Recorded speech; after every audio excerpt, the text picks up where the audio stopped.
نحمده ونصلي على رسوله الكريم اما بعد بسم الله الرحمن الرحيم عن عبد الله بن عمرو ان النبي صلى الله عليه وسلم خرج يوم بدر في 315 قال اللهم انهم عفاة فاحملهم اللهم انهم عراة فاكسيهم اللهم انهم جياع فاشبعهم ففتح الله له فانقلبوا وما منهم رجل الا وقد رجع بجمل او جملين واقتصوا وشبعوا رواه ابو داود۔ حضرت عبداللہ بن عمرو رضی اللہ تعالیٰ عنہ روایت کرتے ہیں، آقا علیہ الصلوۃ والتسلیم نے ارشاد فرمایا، عبداللہ بن عمرو روایت کرتے ہیں کہ نبی صلی اللہ علیہ وسلم بدر کے دن نکلے جبکہ آپ کے ساتھ 315 صحابہ تھے۔ حضور نے دعا فرمائی، اے اللہ یہ لوگ ننگے پاؤں ہیں، انہیں سواری عطا فرما۔ اے اللہ یہ لوگ ننگے بدن ہیں، انہیں کپڑا عطا فرما۔ اے اللہ یہ لوگ بھوکے ہیں، انہیں سیری عطا فرما۔ تو اللہ تعالیٰ نے آپ صلی اللہ علیہ وسلم کو فتح عطا فرمائی۔ پھر بدر کی جنگ کے بعد صحابہ لوٹے، اس طرح کہ ان میں کوئی نہیں تھا مگر یہ کہ ایک ایک آدمی کے پاس 1 یا 2 اونٹ تھے، اور انہوں نے کپڑا بھی لیا، اور وہ سب سیر تھے، شکم سیر تھے۔ اس کو ابو داود نے روایت کیا ہے۔ اسی طرح کے مضمون کی ایک حدیث گزر چکی۔ مشہور قول یہ ہے کہ بدر کے میدان میں 313 صحابہ تھے، اور اس روایت میں 315۔ کوئی تعارض نہیں ہے، جہاں 313 کا ذکر ہے وہ اس کی تعداد کنفرم اور ایگزیکٹ اس کی تعداد بتائی گئی ہے، اور 315 یہ راؤنڈ فگر میں بولا جاتا ہے۔ 15 20 30 40 یہ عام طور پہ جو راؤنڈ فگر ہوتا ہے اس کے لیے لفظ بولا جاتا ہے۔ اگر کہیں 13 آدمی آئے 14 آدمی آئے تو پھر بولتے ہیں کہ 15 کے قریب آئے۔ تو اس اعتبار سے یا راؤنڈ فگر کا ذکر ہے، تو اس روایت میں عبداللہ بن عمرو رضی اللہ تعالیٰ عنہ نے 315 روایت کی، جبکہ مشہور یہی ہے کہ ان کے ساتھ 313 صحابہ تھے۔ حضور دعا فرماتے ہیں کہ اللہ انہیں تو فتح عطا فرما، جنگ بدر ہونے والی ہے۔ اس سے ایک شب اسی رات سرکار صلی اللہ علیہ وسلم نے دعا فرمائی تھی، مولا یہی سب ہے جو اس زمین پر تیری عبادت کرنے والے ہیں، اگر کل انہیں فتح نہ ملے اور یہ شکست کھا جائیں تو پھر زمین پر تیری عبادت کرنے والا روئے زمین پہ کوئی نہ رہے گا، مولا انہیں فتح عطا فرما۔ حضرت ابوبکر صدیق رضی اللہ تعالیٰ عنہ روایت کرتے ہیں کہ سرکار اپنے خیمے میں جلوہ افروز ہے، اور سرکار اپنے سجدے کو بہت لمبا کیا، طویل سجدہ کیا، اور آقا علیہ الصلوۃ والتسلیم دعا فرماتے رہے، یہاں تک کہ حضور کے آنسو نکلے۔ آپ کی داڑھی مبارک تر ہے، اور جس میں اقدس پر پشت انور پر سرکار کی چادر پاک ہے، وہ چادر بار بار سجدے میں گر گرانے کی وجہ سے بار بار سرک رہی ہے، گر رہی ہے۔ حضرت ابوبکر صدیق بار بار اس چادر سرکار صلی اللہ علیہ وسلم کے پشت انور پہ رکھ رہے ہیں، اور عرض کرتے یا رسول اللہ آپ اپنے رب سے اس قدر دعا کر چکے، یقیناً آپ کا رب صبح ہم سب کو فتح کے سہرے سے نوازے گا۔ پھر ایسا ہی ہوا کہ اللہ تعالیٰ نے ایسی شاندار فتح عطا فرمائی کہ بدر کی تاریخ اسلام میں اسلام کا ایک نمایاں باب بن کے رہی، اور آج بھی تاریخ بدر اور جنگ بدر کو بہت بڑی اہمیت حاصل ہے۔ اور اس میں جتنے صحابہ تھے، بدری صحابہ، مولائے کائنات بھی ہیں، ابو بکر صدیق بھی ہیں، حضرت فاروق اعظم بھی ہیں، اور 313 صحابہ، اور سرکار صلی اللہ علیہ وسلم بعد میں بدری صحابہ کا بڑا لحاظ فرماتے تھے۔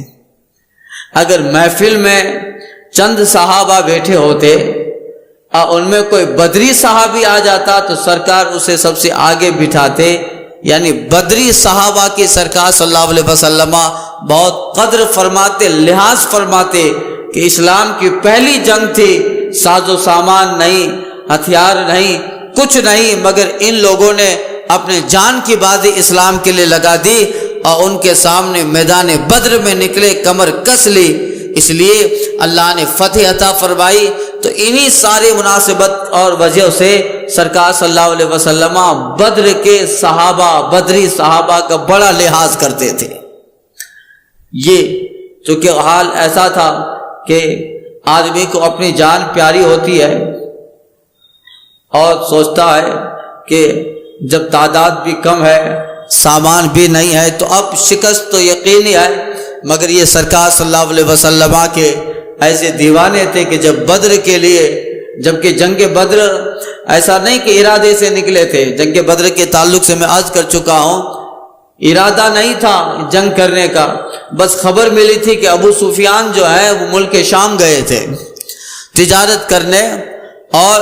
ان کو ملک شام کی تجارت میں بہت بڑا بینیفٹ اور بہت بڑا فائدہ ملا تھا، اور کفار کا، ابو سفیان کا یہ منصوبہ تھا کہ ابو سفیان جو بدر یہ ملک شام تجارت کے لیے گئے، کافی مال کمایا،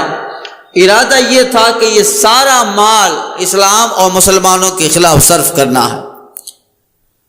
تو اب وہ بہت سارا مال، ساز و سامان، اسباب لے کر ملک شام سے مدینہ کے ایک راستے سے ہوتا ہوا مکے جا رہے تھے، اور خبر ملی کہ ابو سفیان وہاں سے گزر رہے ہیں، تو اب انہیں پکڑ کے مال چھین لیا جائے تاکہ یہ مال اسلام کے خلاف صرف نہ ہو۔ تو اس لیے جو ہے چند لوگ نکلے تھے کہ ابو سفیان کو پکڑ لیں تاکہ یہ مکہ نہ پہنچنے پائے۔ ابو سفیان نے اپنے ایک ساتھی سے کہا کہ جاؤ مکہ شریف، مکہ میں جاؤ، اور ابو جہل، عتبہ، شیبہ، فلاں سرداران مکہ ہے، انہیں بولو کہ میں اس فلاں راستے سے آ رہا ہوں، اور مدینہ کے سرکار صلی اللہ علیہ وسلم اور ان کے صحابہ مجھے پکڑنے کے لیے نکل چکے ہیں، اس لیے ایک قافلہ بھیج دو کہ کچھ اگر ہو تو پھر وہ قافلہ میری مدد کرے۔ تو اس لیے سوار آگے چل گیا، مکہ پہنچ گیا، اور جب وہاں پتہ چلا تو ابو جہل نے سب کو تیار کر لیا، جتنے بھی بڑے بڑے سردار تھے ان کو تیار کر لیا، کہا چلو ہمارا ایک سردار مصیبت میں ہے، اس سے پہلے کہ وہ مسلمانوں کے ہاتھ لگے ہمیں اس کی مدد کے لیے جانا ہے۔ وہ مکہ سے نکلے، اور یہاں ابو سفیان بھی مسلمانوں سے بچ کر وہ راستہ پار کر کے مکہ کے قریب پہنچ گیا۔ جب مکہ کے قریب پہنچا، ابو جہل وغیرہ سے ملاقات ہوئی، تو ابو سفیان کہتے ہیں کہ چلو اب خطرہ ٹل گیا، اب نہیں کرنا، ابھی نہیں جانا ہے، اب واپس مکہ چلو، مگر موت کھینچ رہی تھی۔ ابو جہل کہتا ہے کہ جب نکل ہی پڑے ہیں تو واپس مکہ نہیں جانا ہے، چلو بدر میں، چلو واپس بدر میں۔ اب ان کو موت دعوت دے رہی تھی، موت کھینچ رہی تھی، ابو سفیان نے بہت سمجھایا مگر نہیں مانا، تو ٹھیک ہے بہت سارے لوگوں کو مجبوراً آنا پڑا۔ اب یہاں جنگ کا نقشہ بنا، اور وہاں سرکار صلی اللہ علیہ وسلم جو نکلے تھے وہ اس ارادے اور نیت اور یہ سبب تھا کہ ابو سفیان کو روک لیا جائے۔ اب یہ اتنے سارے کفار جو ہے 1000 سے زیادہ، 1100 اس کی تعداد، 1200 بتائی گئی ہے، 1000 سے زیادہ اس کی تعداد، اور سب مکہ کے سردار، ابو جہل، ابو لہب، عتبہ، شیبہ، امیہ بن خلف، بڑے بڑے لوگ، ساز و سامان، ہتھیار، اور جو ہے ہتھیار اور سب تو تھے ہی، ناچنے والی رقاصہ کو لے لیا تھا کہ جب بدر کا میدان ہوگا، جنگ جیت جائیں گے تو اسی میدان بدر میں 2-4 دن ٹھہریں گے، ناچ دیکھیں گے، شراب پیئیں گے، یہ سب دور چلتا رہے گا۔ اس لیے سب کو لے لیا تھا۔ ابو سفیان بولے کہ اب ہو گیا ہے تو واپس چلے، بعد میں سوچیں گے۔ کہا نہیں، اب واپس بدر کے میدان۔ اب یہ آ گئے، اب وہاں سرکار صلی اللہ علیہ وسلم نے صحابہ سے فرمایا کہ اب یہ لوگ آ گئے، کیا کریں؟ میں تمہیں کہتا ہوں کہ اگر اسلام کے لیے جان کی بازی لگانی پڑے، سرکار صلی اللہ علیہ وسلم نے جب ارشاد فرمایا، حضرت مقداد صحابی رسول تھے، کھڑے ہوئے، کہا یا رسول اللہ، ہم ایسا نہیں کہیں گے جیسا کہ قوم موسیٰ نے جناب موسیٰ سے کہا تھا۔ جب دشمنوں سے لڑنے کی باری آئی تو قوم موسیٰ نے کہا تھا فَذْهَبْ أَنْتَ وَرَبُّكَ وَنَحْنُ هَاهُنَا قَاعِدُونَ، جائیے آپ و آپ کا رب جا کے لڑیے، ہم تو یہاں بیٹھے ہیں، اور جب فتح مل جائے تو ہمیں بتا دینا، شیرنی کھانے کے لیے ہم آ جائیں گے۔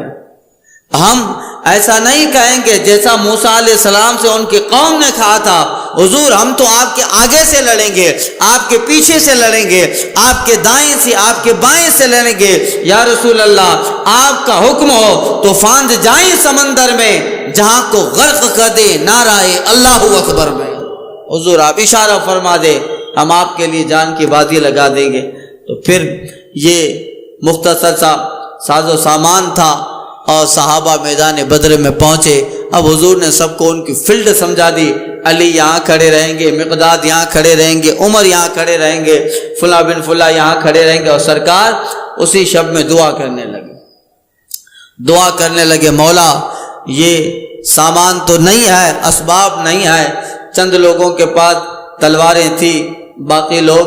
کھجور کی شاخ ہی کو تلوار بنائے تھے۔ علامہ ابو الحسن حفیظ جالندی علیہ رحمہ نے کہا ہے، تھے ان کے ساتھ 2 گھوڑے 6 زرہیں 8 شمشیریں، تھے ان کے پاس 2 گھوڑے 6 زرہیں 8 شمشیریں، بدلنے آئے تھے دنیا بھر کے لوگوں کی یہ تقدیریں۔ تو یہ سرکار صلی اللہ علیہ وسلم کی دعا کا اثر ہوا کہ حضرت عبداللہ بن عمر کہتے ہیں کہ جب وہ لوٹے ہیں کوئی آدمی ایسا نہیں تھا الا وقد رجع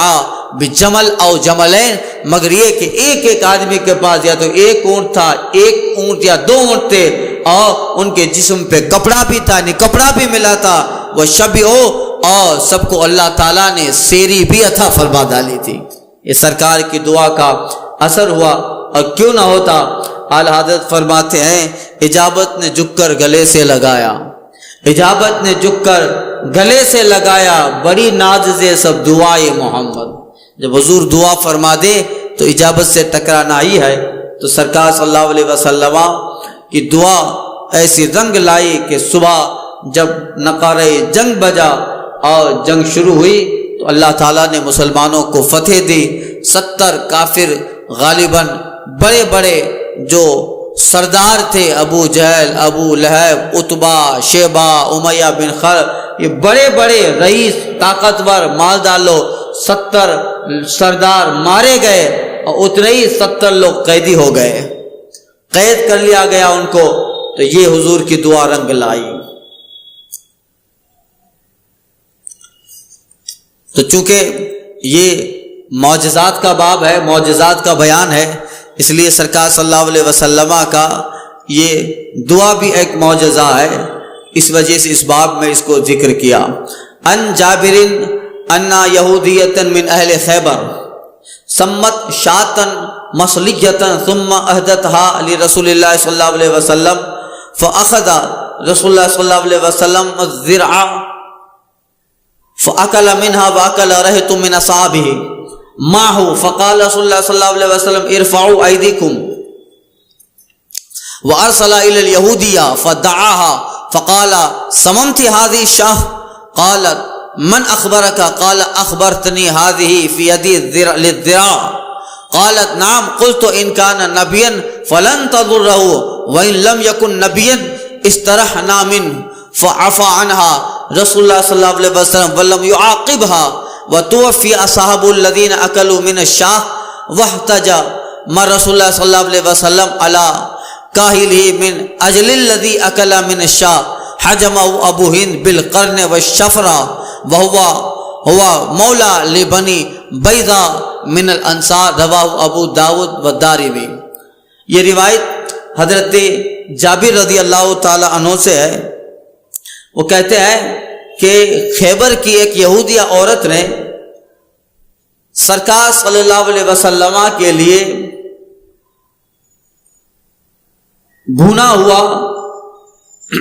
بھونی ہوئی بکری میں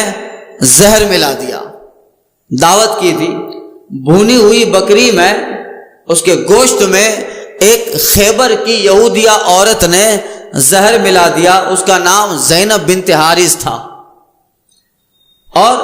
اس گوشت کو سرکار صلی اللہ علیہ وسلم کی بارگاہ میں ہدیہ کے طور پہ بھیجا. ہدیہ بھی بھیج رہی ہے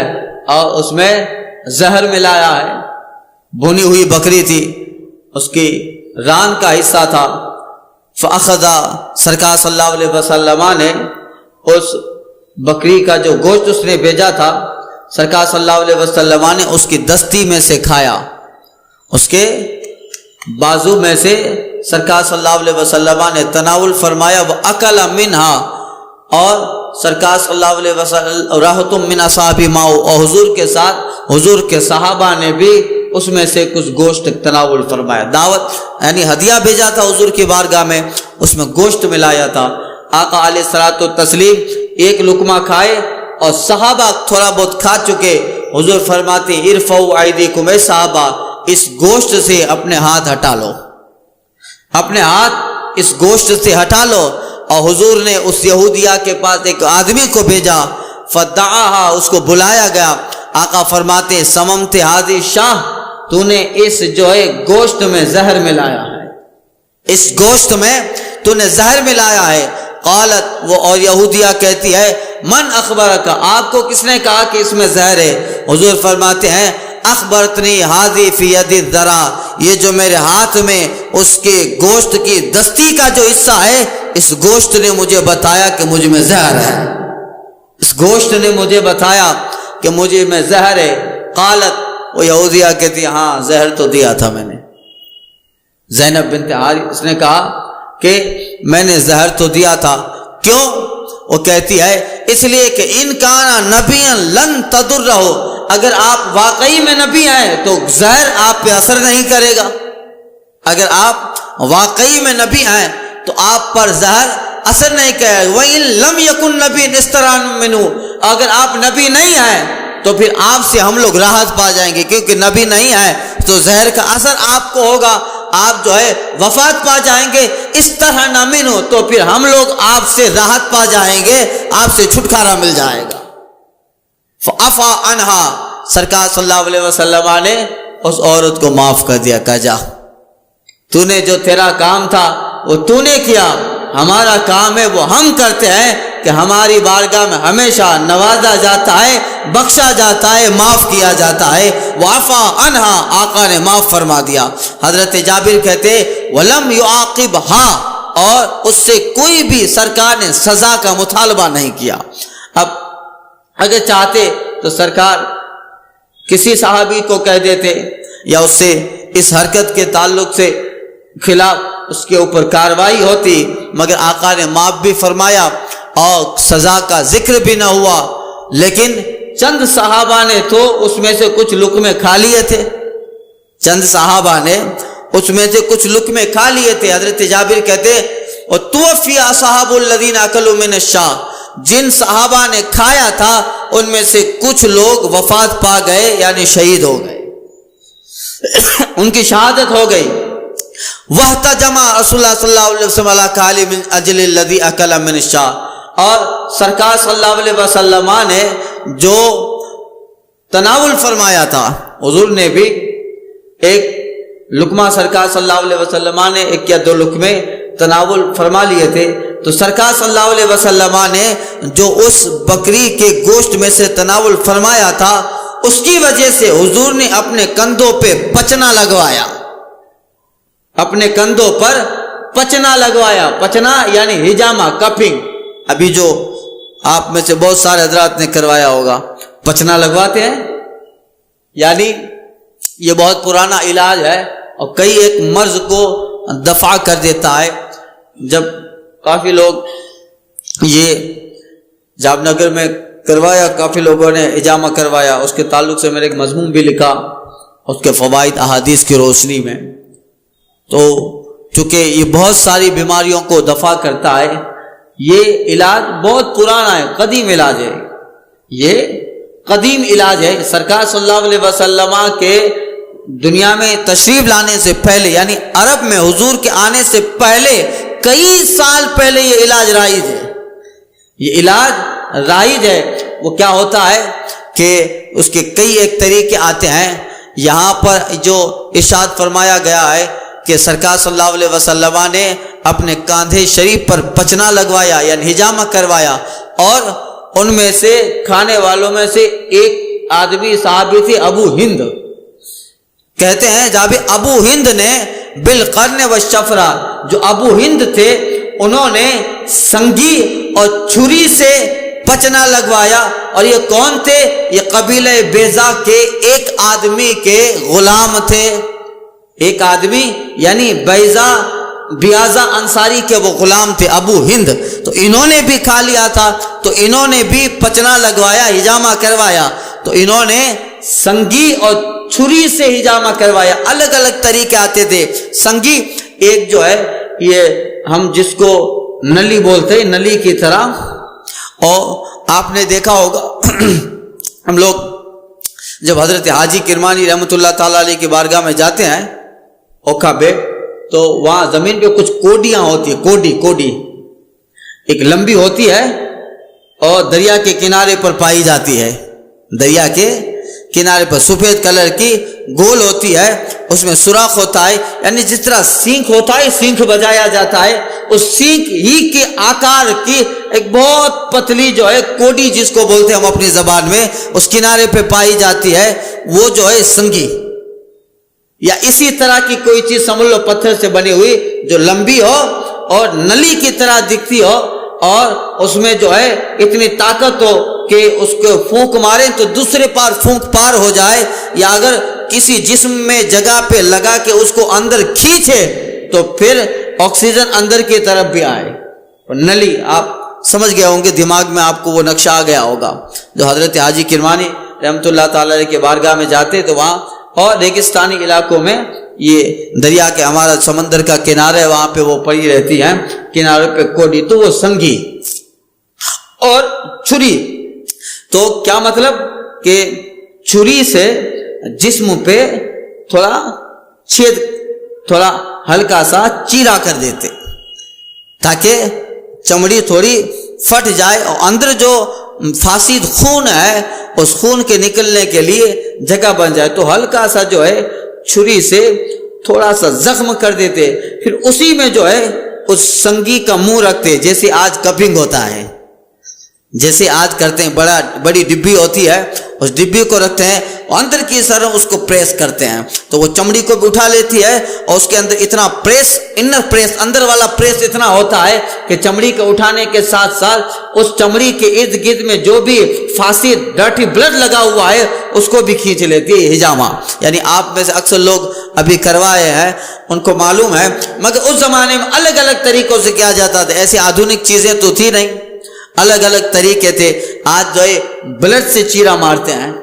بلڈ سے چیرا لگاتے ہیں، پھر وہ کپل لگاتے ہیں، اس زمانے میں چھری سے تھوڑا سا چھید کر دیتے اور اسی جگہ وہ سنگی کو، پائپ کو، نلی کو لگاتے، اور ایک کھینچنے والا منہ سے یا کسی بھی طریقے سے اندر اوپر کی طرف کھینچتا، تو اس چمڑی کے ارد گرد جتنا بھی کالا یعنی بلڈ، جو گندا خون ہے اور ادھر ادھر کی چیزیں ہیں، وہ سب اس کی طرح آ جاتی۔ تو حجامہ یہ ہوا،